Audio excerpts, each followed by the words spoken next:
الحمد لله نحمده ونستعينه ونستغفره ونؤمن به ونتوكل عليه ونعوذ بالله من شرور أنفسنا ومن سيئات أعمالنا من يهده الله فلا مضل له ومن يضلله فلا هادي له وأشهد أن لا إله إلا الله وأشهد أن محمدا عبده ورسوله أما بعد فأعوذ بالله من الشيطان الرجيم بسم الله الرحمن الرحيم ومن آياته أن خلق لكم من أنفسكم أزواجا لتسكنوا إليها وجعل بينكم مودة ورحمة إن في ذلك لآيات لقوم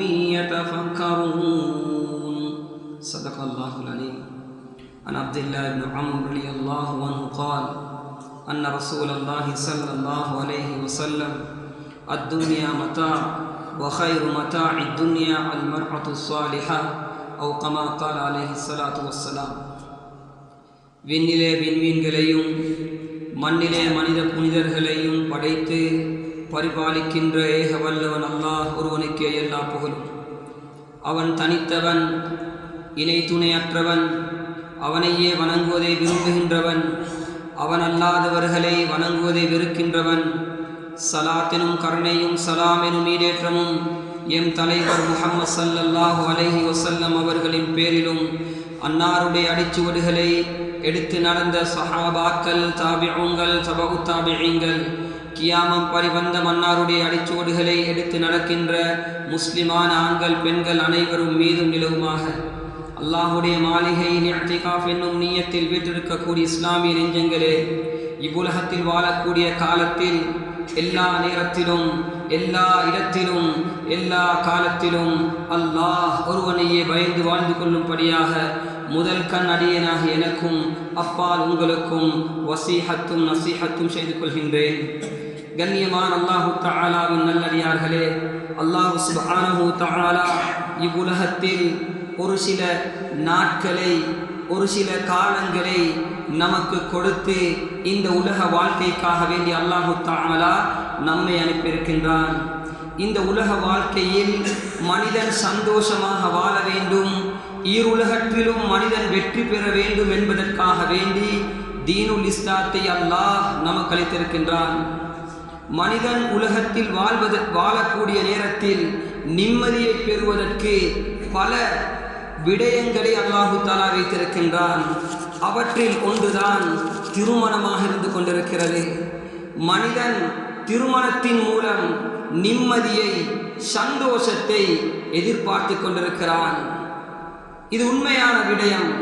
அல்லாஹு தஆலாவும் அவ்வாறு தான் கூறிக்கொண்டிருக்கிறான். வான்மறையில் அல்லாஹு தஆலா வமின் ஆயாத்திஹி அன் ஹலக லகும் மின் அன்ஃபுசிகும் அஸ்வாஜா, அல்லாஹு தஆலாவுடைய அத்தாட்சிகளில் நின்றும் உள்ளதுதான் மனித இனத்திலே அவர்களுக்குரிய சோடிகளை வைத்திருப்பது. மனிதர்களுக்குரிய சோடிகளை அல்லாஹு தஆலா மனித இனம் அல்லாத வேற இனங்களில் அல்லாஹு தஆலா வைத்திருப்பது கிடையாது. மனிதர்களுக்கு, ஆண்களுக்கு பெண்களை அல்லாஹு தஆலா சோடிகளாக ஆக்கியிருக்கின்றான். வஹலக்னாகும் அஸ்வாஜா, உலகத்தில் படைக்கப்பட்ட ஒவ்வொரு ஆணுக்கும் அல்லாஹு தஆலா இன்னொரு பெண்ணை ஒரு சோடியாக அல்லாஹு தஆலா ஆக்கியிருக்கின்றான். இது அல்லாஹு தஆலாவுடைய அத்தாட்சிகளில் நின்றும் உள்ளது என்று அல்லாஹு தஆலா கூறிக்கொண்டிருக்கிறான். எதற்காக வேண்டி? லிதஸ்குனு இலைஹா, அவர்கள் சந்தோஷம் அடைய வேண்டும், மன நிம்மதி அடைய வேண்டும் என்பதற்காக வேண்டி அல்லாஹு தஆலா மனித இனத்திலே மனிதர்களுக்குரிய சோடிகளை வைத்திருக்கிறான். வஜஅல பைனகும் மவத்தத வரஹ்மா, அது மாத்திரம் இல்லாமல் அல்லாஹு தஆலா அவர்கள் இருவர்களுக்கும் மத்தியில் அன்பையும் பாசத்தையும் பரஸ்பரத்தையும் அல்லாஹு தஆலா உண்டாக்குகின்றான். எவ்வளவு நாட்கள் தேவை கண்ணியமானவர்களே? கணவன் மனைவியை திருமணம் முடித்து ஒரு சில நாட்கள் வாழக்கூடிய நேரத்தில் பல வருடங்கள் பெற்றோர்கள் உடன் இருந்த அந்த மனைவிக்கு கணவனுடன் ஒரு அன்பை அல்லாஹு தாலா போட்டு விடுகின்றான். மனைவியுடன் ஒரு அன்பை அல்லாஹு தாலா கணவனுக்கு போட்டு விடுகின்றான். இது அல்லாஹு தாலாவுடைய அத்தாட்சி. இவற்றை சிந்திக்கக்கூடியவர்களுக்கு படிப்பினை இருக்கிறது என்று அல்லாஹு தஆலா கூறிக்கொண்டிருக்கிறான்.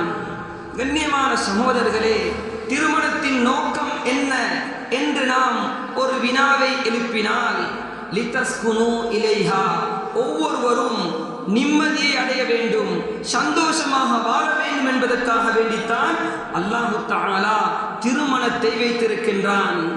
நபி ஸல்லல்லாஹு அலைஹி வஸல்லம் அவர்கள் கூறினார்கள், அத்துன்யா மதாஉன் வ கைரு மதாஇத் துன்யா அல் மர்அத்து ஸாலிஹா.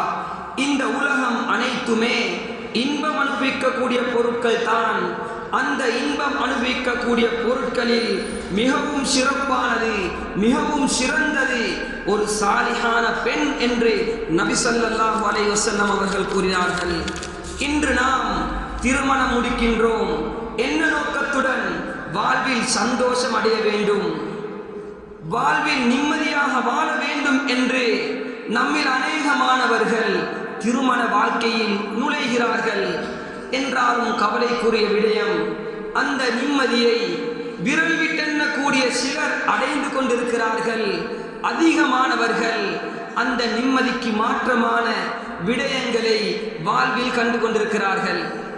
குர்ஆனும் ஹதீஸும் திருமணத்தின் மூலம் சந்தோஷம் வைக்கப்பட்டிருக்கிறது என்று கூறக்கூடிய நேரத்தில் நம்மில் அநேகமானவர்கள் ஏன் இந்த நிம்மதிக்கு மாற்றமான விடயத்தை காண்கிறார்கள் என்று நாம் ஒரு கணம் சிந்தித்து பார்க்கக்கூடிய நேரத்தில் அவர்களுடைய திருமண பேச்சுவார்த்தை அது குர்ஆன் ஹதீஸுக்கு மாற்றமாக இருக்கிறது.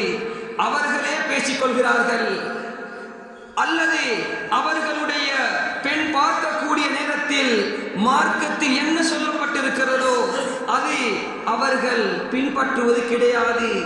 திருமணத்துடைய நேரத்தில் அவர்கள் விரும்பிய முறையில் அந்த விடயங்களை கூத்தும் கும்மாளவுமாக அவர்களுடைய காரியங்களை செய்கிறார்கள், எதிர்பார்க்கிறார்கள் நிம்மதியை. அதே நேரத்தில் வலிமா கொடுக்கக்கூடிய நேரத்திலும் அவர்கள் மார்க்கத்தில் சொல்லப்படாத காரியங்களில் ஈடுபட்டு கொண்டு மார்க்கத்தில் சொல்லப்பட்ட அந்த நிம்மதியை தேடினால் அவர்களுக்கு ஒரு நாளும் அந்த வாழ்க்கையில் நிம்மதி கொடுக்கப்பட மாட்டாது என்பதை நாம் விளங்கிக் கொள்ள வேண்டும். அதே போன்று கண்ணியமான சகோதரர்களே, ஒரு மணமகன் திருமணம் முடிக்கக்கூடிய நேரத்தில் அவர் மணமகளை எந்த விதத்தில் தேர்ந்தெடுக்க வேண்டும் என்பதையும் நமது மார்க்கம் சொல்லித் தராமல் இருக்கவில்லை. நபி ஸல்லல்லாஹு அலைஹி வஸல்லம் அவர்கள் கூறினார்கள், ஒரு மணமகன் தனது மனைவியை எப்படி தேர்ந்தெடுக்க வேண்டும்? துன்கஹுல் மர்அத்து லிஅர்பஇன், ஒரு பெண் 4 விடயங்களுக்காக வேண்டி மணமுடித்து கொடுக்கப்படுவாள். லிமாலிஹா, அவளுடைய சொத்து செல்வத்துக்காக வேண்டி. அவர்களுடைய பெற்றோர்கள் பெரும் செல்வந்தர்கள். அந்த பெண்ணை எப்படியாவது என்னுடைய மகனுக்கு திருமணம் முடித்து கொடுத்தால் நாமும் சந்தோஷமாக வாழலாம், நமது மகனும் சந்தோஷமாக வாழலாம் என்று நம்மில் எத்தனையோ பேர்கள் திருமணம் முடித்தார்கள். என்றாலும் அந்த திருமணத்தின் மூலம் எதை தேடினார்களோ அது கொடுக்கப்படவில்லை. அடுத்து அனைத்தும் கொடுக்கப்பட்டதை நாம் பார்த்து கொண்டிருக்கிறோம். வலி ஹசபிஹா, அந்த பெண்ணுடைய கோத்திரம், நல்ல ஃபேமிலி, நல்ல குடும்பம் என்பதற்காக வேண்டியும் ஒரு பெண் திருமணம் முடித்து கொடுக்கப்படுவாள். வலி ஜமாலிஹா, அழகை வைத்தும் ஒரு பெண் திருமணம் முடித்து கொடுக்கப்படுவாள். வலி தீனிஹா, மார்க்கத்தை வைத்து ஒரு பெண் மனம் முடித்து கொடுக்கப்படுவாள். ஸல்லல்லாஹு அலைஹி வஸல்லம் அவர்கள் இந்த நாளையும் கூறிவிட்டு கூறினார்கள், ஃபல்ஃபர் பிதாத்தி தீன், தீனுள்ள பெண்ணை மனமுடித்து கொண்டு உன்னுடைய வாழ்வில் நீ வெற்றி பெற்றுக் கொள்வாயாக. அப்படி இல்லை என்றால் தரிபத் யதாக், நீ நாசமாகிவிட்டாய், உன்னுடைய 2 கைகளும் மண்ணை தொடட்டும் என்றால் அரபியர்கள் இதனை பதுஆவுக்காக வேண்டி நீ அழிந்து போய்விடுவாய் என்பதை சுட்டி காட்டுவதற்காகத்தான் இந்த வார்த்தையை பாய்ப்பார்கள். கண்ணியமான சகோதரர்களே, ஒருவர் தனக்கு தேடக்கூடிய அந்த மனைவியை தேர்ந்தெடுக்கக்கூடிய நேரத்தில் யாராவது ஒருவருக்கு இந்த 4 விடயமும் இணைந்த ஒரு துணைவி கிடைத்தால் அவர் ஒரு பாக்கியசாலி. அல்லது அந்த 3உடனும் தீனை சேர்த்துக் கொண்டால் அவர் வெற்றி பெறுவார். எது இருந்தும் தேவையில்லை, வாழ்க்கையில் தீன் இல்லாவிட்டால் அந்த வாழ்க்கையில் நிம்மதி கொடுக்கப்பட மாட்டாது என்பதை குர்ஆனும் ஹதீஸும் கூறிக்கொண்டு இருப்பதை நாம் இன்று அநேகமான வாழ்க்கையில் கண்ணூடாக பார்த்து கொண்டிருக்கிறோம். கண்ணியமான சகோதரர்களே, ஒருவர் மனைவியை தேர்ந்தெடுக்கக்கூடிய நேரத்தில் அவர் அந்த மனைவியை தீனுள்ள பெண்ணாக தேர்ந்தெடுத்து விட்டார்.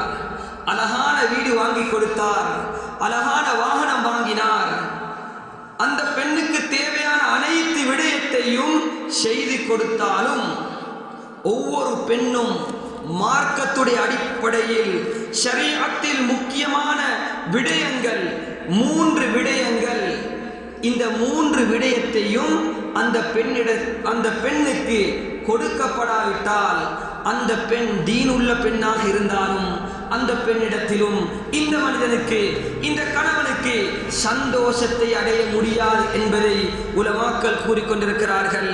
அதில் முதலாவது பாதுகாப்பு, 2வது கவனிப்பு, 3வது பாராட்டு. இந்த 3ம் எந்த திருமண வாழ்க்கையில் இருக்குமோ அந்த திருமண வாழ்க்கை ஏழையுடைய ஒரு கூலிக்காரனுடைய வாழ்க்கையாக இருந்தாலும் அல்லது செல்வந்தருடைய வாழ்க்கையாக இருந்தாலும் அவருடைய வாழ்க்கையில் திருமணத்தின் மூலம் எதை அடைய வேண்டுமோ அந்த நிம்மதியை அவர் கண்டு கொள்வார். அதற்கு மாற்றமாக இந்த 3இல் ஏதாவது ஒன்றில் திரை குறைச்சல் செய்யக்கூடிய நேரத்தில் அந்த வாழ்க்கையில் நிம்மதி இருக்க மாட்டார் என்பதை நாம் விளங்கிக் கொள்ள வேண்டும். முதலாவது பாதுகாப்பு. கண்ணியமானவர்களே, ஒரு பெண் தனது பெற்றோர்களுடன் இருந்துவிட்டு நம்மை நம்பி, கணவனை நம்பி அந்த பெண் வரக்கூடிய நேரத்தில் ஒவ்வொரு ஆணுடைய கடமை அந்த பெண்ணுடைய தீனையும் மார்க்கத்தையும் அந்த பெண்ணுடைய உடைமைகளையும் பாதுகாத்து வாழ்வதற்கு ஒரு வீட்டை ஏற்பாடு செய்து கொடுப்பது ஒவ்வொரு ஆணுடைய கடமையாக இருந்து கொண்டிருக்கிறது. 2வது கவனிப்பு. ஒவ்வொரு பெண்ணும் தனது கணவனிடம் எதிர்பார்ப்பது, என்னுடைய கணவன் என்னை கவனிக்கின்றாரா? ஒவ்வொரு நாளும் வேலை விட்டு செல்லக்கூடிய நேரத்தில் அந்த மனைவி தன்னை அலங்கரித்துக் கொண்டு இருக்கிறாள், இவள் எதிர்பார்த்து கொண்டிருக்கிறாள், என்னுடைய கணவன் இன்று நான் போட்டிருக்கக்கூடிய ஆடையை பார்த்து என்ன சொல்வார்? நான் இன்று அவருக்காக வேண்டி சாப்பாடு சமைத்து வைத்திருக்கிறேன், இந்த சாப்பாட்டை சாப்பிட்டு விட்டு என்ன சொல்வார்? என்னுடைய தேநீரை குடித்துவிட்டு என்ன சொல்வார் என்பதை ஒவ்வொரு மனைவியும் தனது கணவனிடம் கவனிக்கின்றார்கள். இவர் என்னுடைய ஒவ்வொரு காரியங்களையும் கவனிக்கின்றாரா? நான் இன்று வலிமைக்கு மாற்றமாக இருக்கிறேன், எனக்கு தலைவலியாக இருக்கிறது, இவர் அதை கண்டுகொள்வாரா என்பதை ஆவலுடன் எதிர்பார்த்து கொண்டிருக்கிறார்கள். என்றாலும் கவலைக்குரிய விடயம் கண்ணியமானவர்களே, நம்மில் அநேகமான மணமகன்கள், கணவர்கள், ஆண்கள் வேலையை விட்டு செல்லக்கூடிய நேரத்தில் மனைவி அந்த நாளுடைய சுருக்கத்தை சொல்வதற்காக வேண்டி நமது மகள் பாடசாலையில் 1ஆம் இடத்தை அடைந்திருக்கிறாள் என்ற செய்தியை ஆவலுடன் சொல்வதற்கு எதிர்பார்த்து கொண்டிருக்கிறாள்.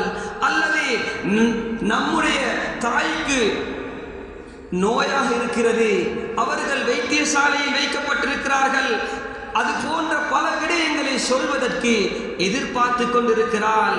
இவர் வந்தவுடன் போனை எடுக்கிறார், இவருடைய போனில் ஒரு மணித்தியாலத்தை கழிக்கிறார். அல்லது வீட்டுக்கு வந்தவுடன் ஏதோ ஒரு வேலையை தனக்கு மேலால் போட்டுக்கொண்டு அந்த வேலையில் ஈடுபட்டு கொண்டிருக்கிறார். அல்லது பேப்பர் படிக்கிறார், அல்லது ஏதோ ஒரு வேலையில் ஈடுபட்டு கொண்டிருக்கிறார். அந்த மனைவி என்ன நடக்கிறது?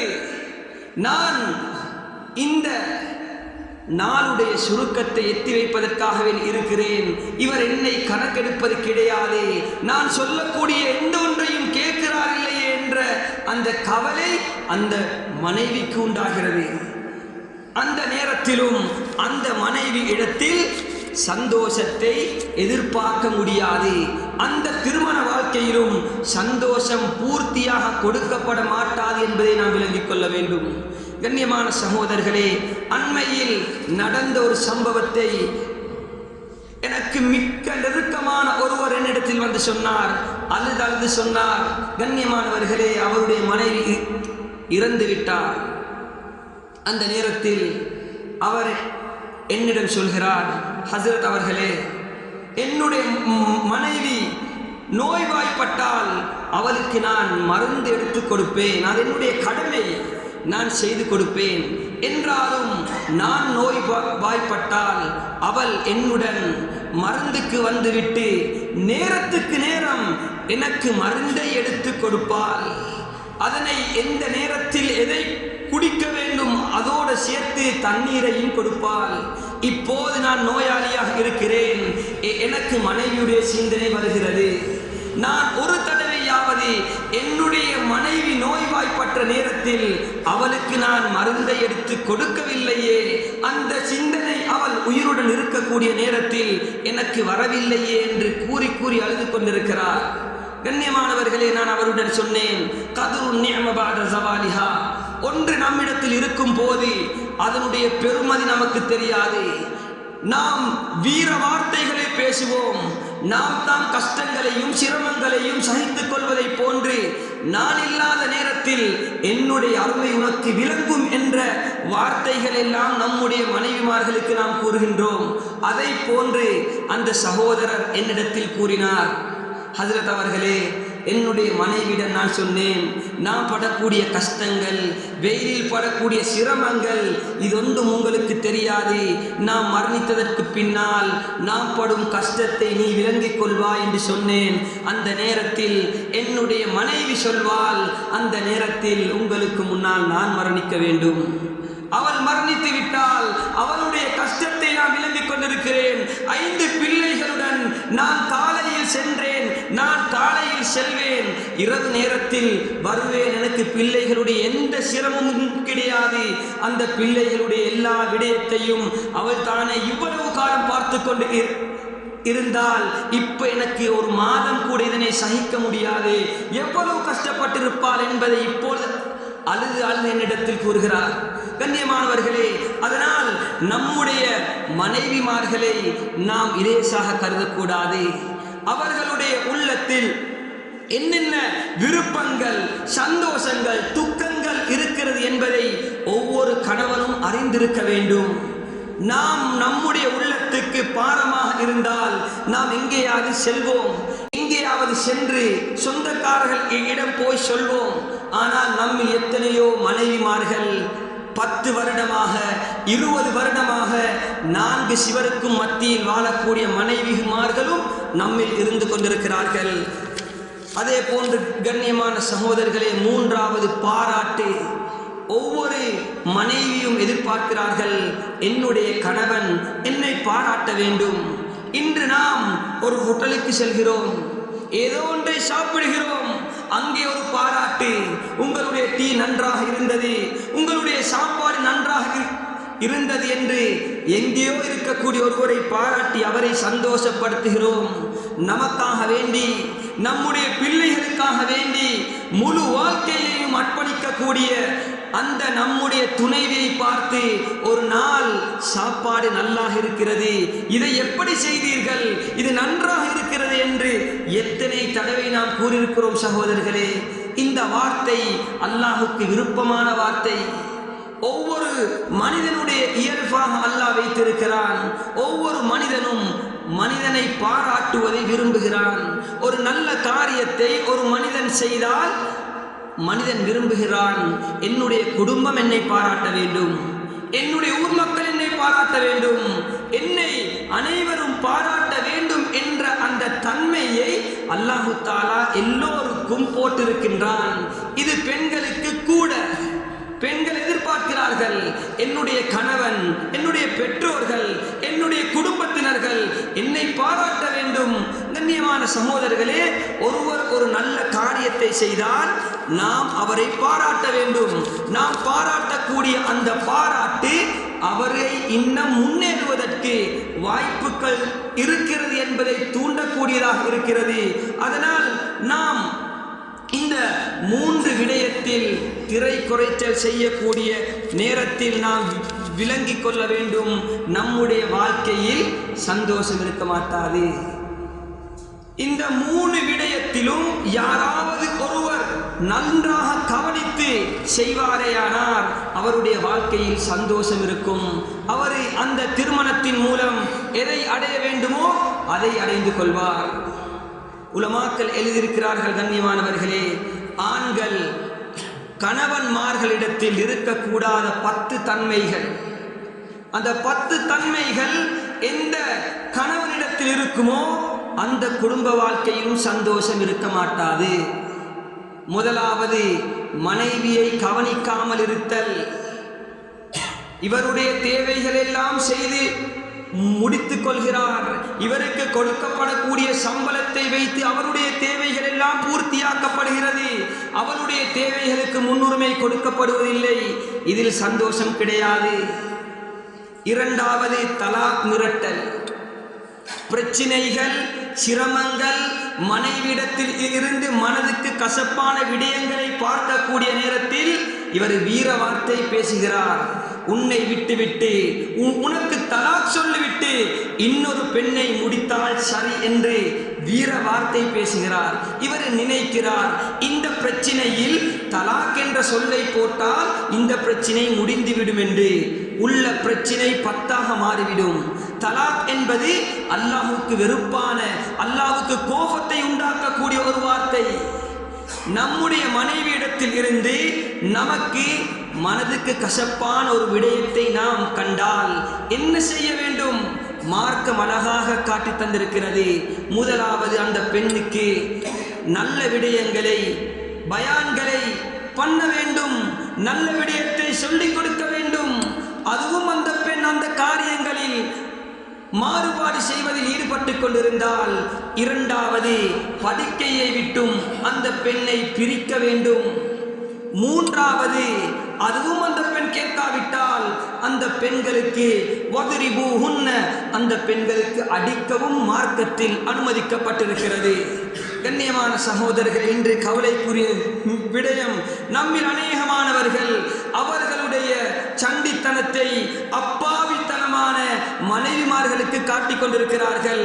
ஸல்லல்லாஹு அலைஹி வஸல்லம் அவர்கள் கூறினார்கள், லையல் ரிப ஹியாரக்கும், உங்களில் சிறந்தவர்கள், கண்ணியவான்கள், முத்தகீன்கள், தக்வாதாரிகள் பெண்களுக்கு அடிக்க மாட்டார்கள்.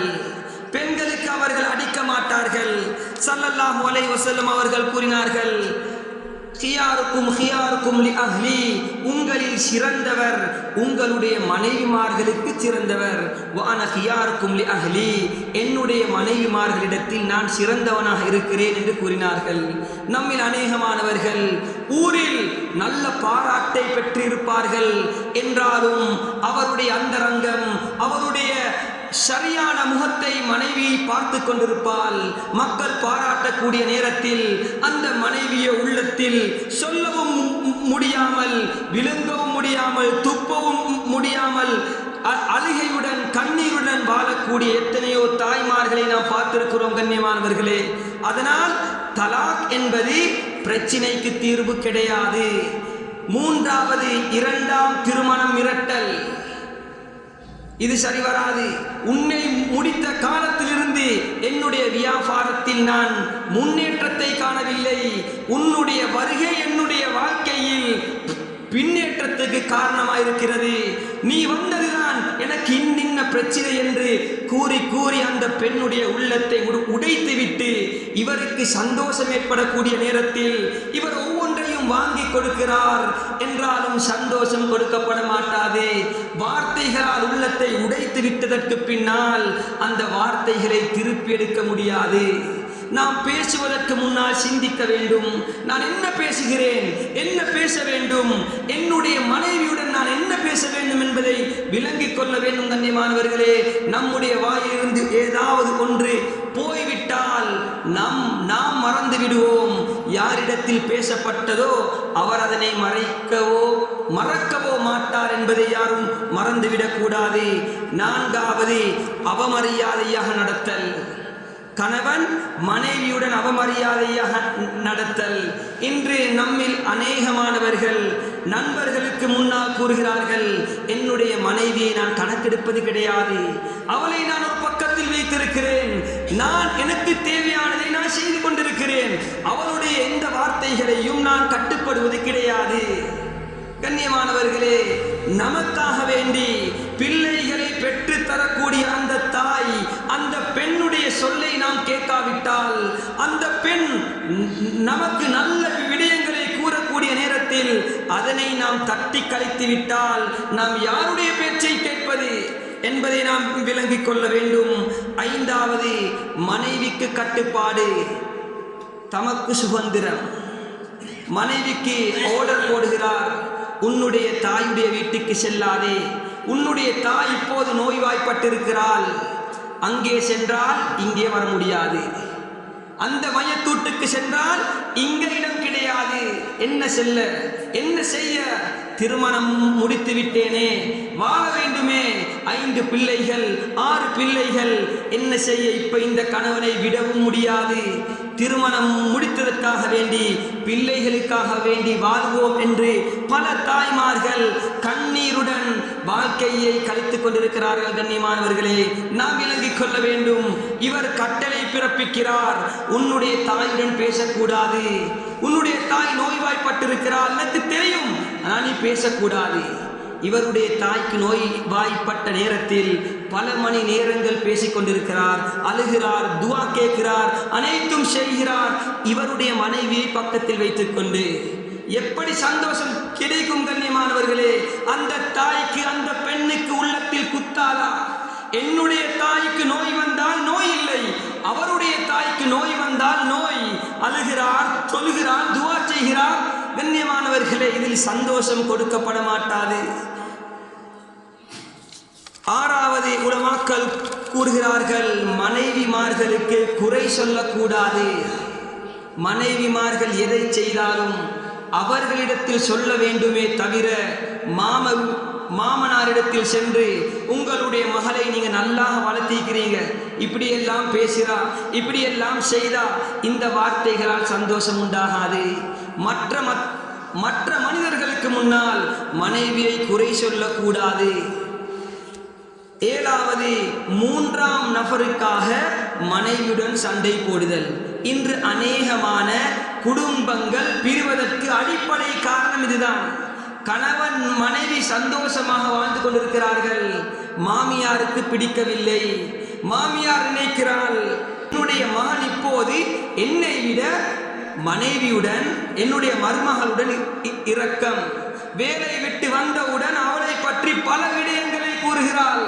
கண்ணியமானவர்களே, அந்த கணவன் என்ன, அந்த மனைவியுடன் எதுவுமே கேட்பது கிடையாது. மனைவிக்கு ஏச ஆரம்பிக்கின்றார், மனைவியுடன் சண்டை போட ஆரம்பிக்கின்றார்.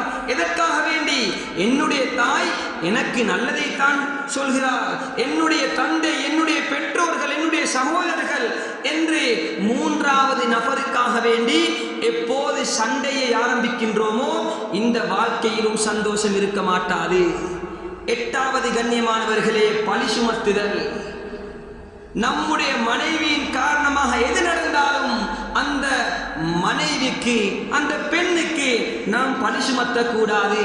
அந்த பெண்ணே கூறினாலும், என்னால் தான் இந்த நஷ்டம் உங்களுக்கு ஏற்பட்டது, நான் தான் உங்களுக்கு இப்படி செய்யும்படி சொன்னேன், நாம் என்ன செல்ல வேண்டும்?